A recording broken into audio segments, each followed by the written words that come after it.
Hello and welcome to the third and the Dawn Football Show. I am Joe. With me is Cecil as always, and we are here to recap the Super Bowl. It was a good game against the Chiefs and the Eagles. Cecil, how are you doing? First of all, I'm doing all right. I'm a little disappointed in the end of that game, but we'll recap it here. absolutely. So, a little bit sad that football is going to be gone for the next little bit. If you want to, you can get into the XFL or USFL, but it doesn't have the same thing. So, first of all, I'm going to say I'm going to regret not having football to watch here in the next little bit. But let's get us started with this recap, Cease. Um, the line was at 1.5 in favor of the Eagles before this game happened, so everyone was expecting a close game. We got a close game. Jalen Hurts runs in a touchdown first quarter. Travis Kelce catches a touchdown, tied at 7 after the first quarter.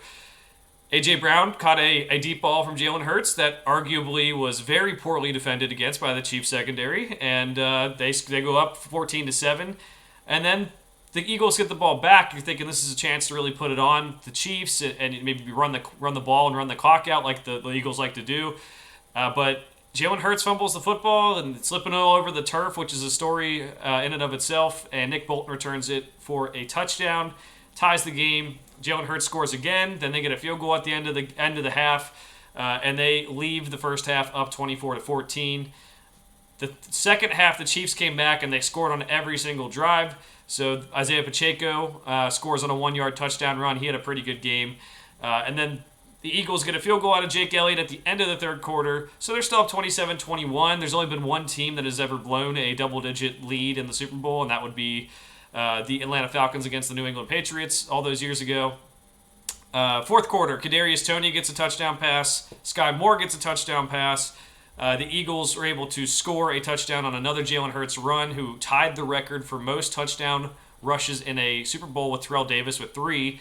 Then the Chiefs get the ball back, and the punt really felt like there's a miscommunication on the punt. Kadarius Toney finds a gap, goes all the way down the sideline, and they're able to basically set up a game-winning field goal situation. Eagles call some timeouts. It's third down. They're going to trust Patrick Mahomes to go get this first down, and they have Juju Smith-Schuster running a whip route on the outside.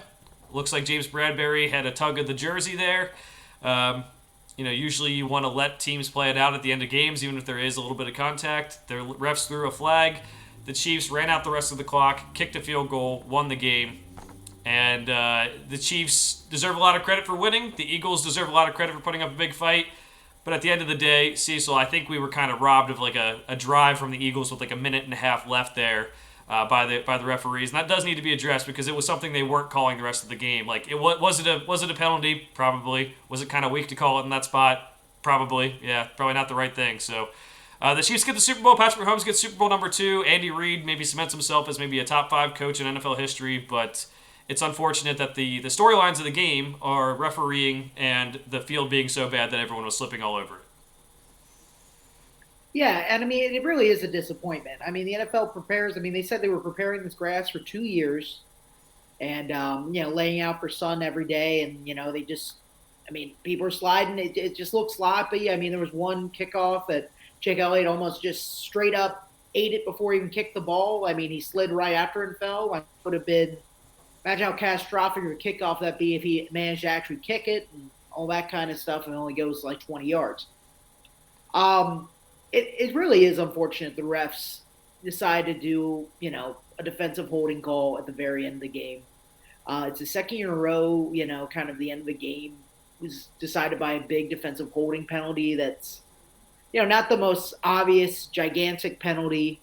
But especially in this year's game, I mean, we're talking about an automatic first down on that.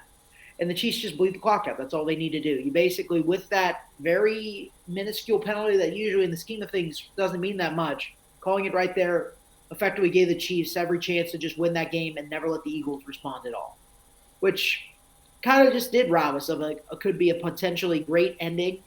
Let's be honest, they were trading blows in that second half.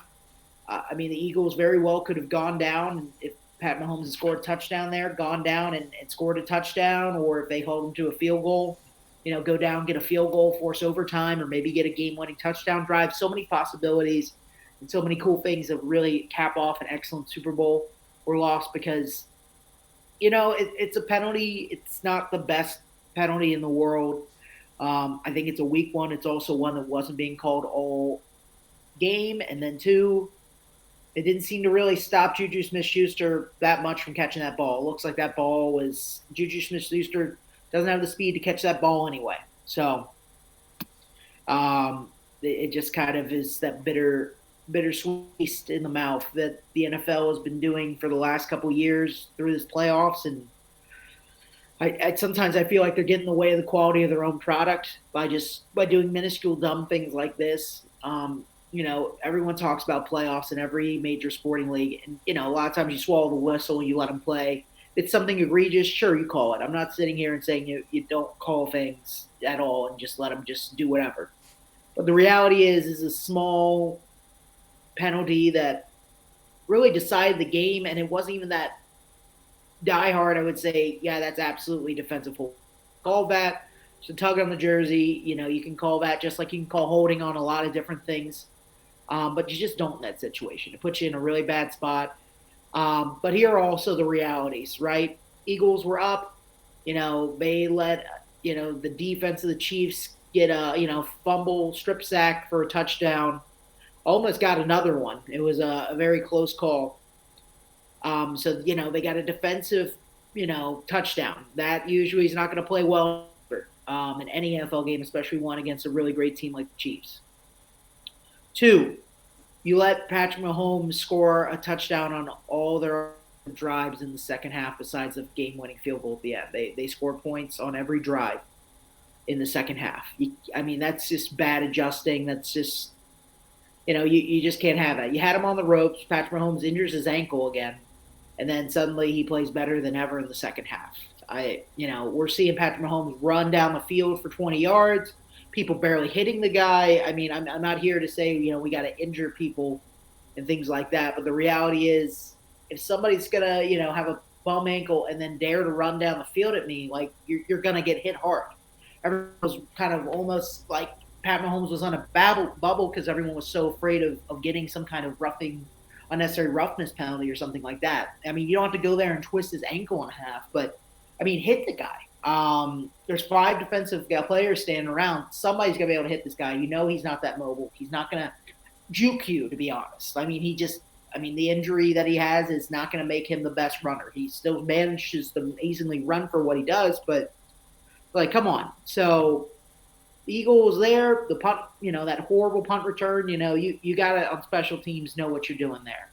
You can't have a bad punt like that happen. And, special teamers, they had a chance to hit the punt returner very early on in that. They grabbed some jersey, but they weren't able to bring him down. And, that really cost them the ball game as well. So it sucks because it's all going to be about the reffing penalty. It's all going to be about that defensive holding that's questionable. When the reality is the Chiefs played a really good second half. They truly did. The Eagles didn't adjust very well, and they let some things happen that honestly you can't let happen at any level of the NFL football game, much less in a game of this importance. So the Eagles did end up losing it. It just sucked.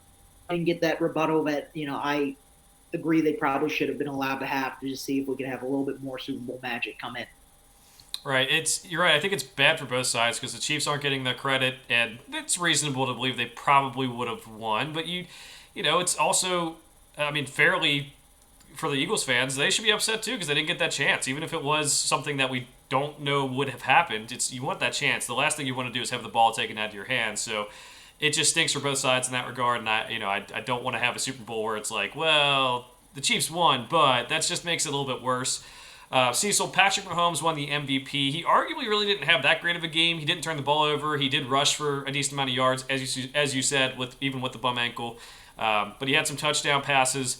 The MVPs for me, Cease. Andy Reid coached a heck of a football game. He deserves a lot of credit. I think a lot of times we see Patrick Mahomes and people go in awe about Patrick Mahomes, but I think Andy Reid really set that team up for success. And I think the Chiefs' offensive line, I know it's kind of maybe cliche to say that the game is won in the trenches. This Eagles team had the 3rd most sacks ever. I think they're the only team in NFL history to have 3 guys have 10 sacks. And the Chiefs gave up 0 sacks, and they were able to rush for 6.1 yards per rush.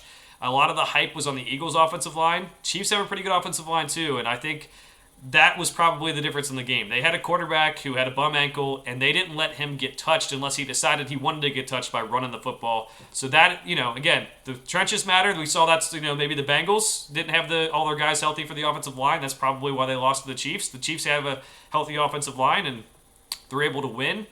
And to your other point, Cease, it sucks that the last two Super Bowls have come down to we'll just say, maybe bogus defensive holding call with Logan Wilson holding Cooper Kupp. I mean, it's unfortunate that we've had to come down to two separate times where it's kind of ticky-tack calls that maybe cost a team a Super Bowl. That's just it's rough.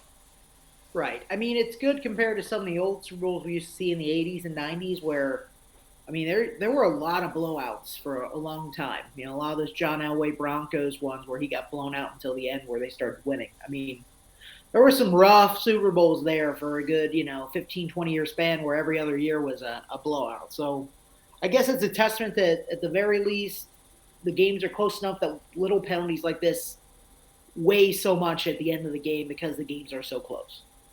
Absolutely. I'm with you on that. I guess the biggest blowout I can remember Super Bowl we've had in the last several years is that the Broncos-Seahawks won.